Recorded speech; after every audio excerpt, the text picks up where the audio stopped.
السلام عليكم ورحمة الله وبركاته.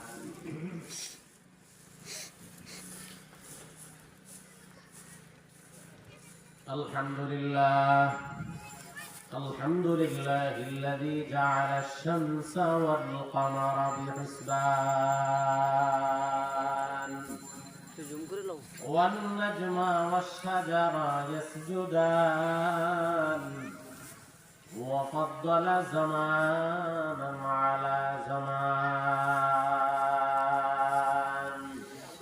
كما فضل مكانا على مكان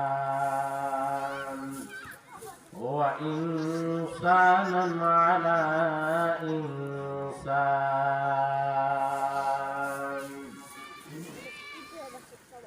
ونشهد أن لا إله إلا الله وحده لا شريك له لا ضد له ولا ند له ولا مثل له ونشهد أن سيدنا وسندنا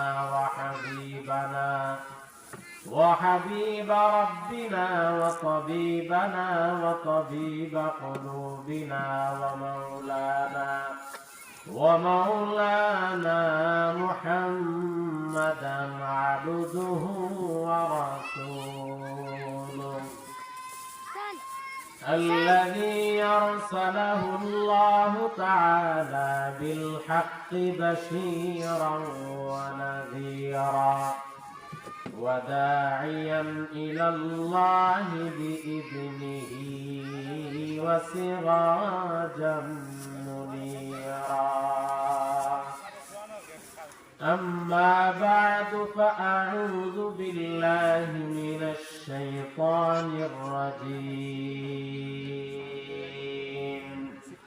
بسم الله الرحمن الرحيم.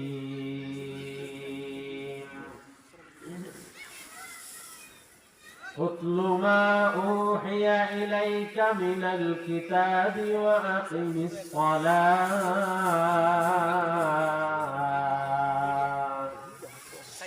إن الصلاة تنهى عن الفحشاء والمنكر ولذكر الله أكبر والله يعلم ما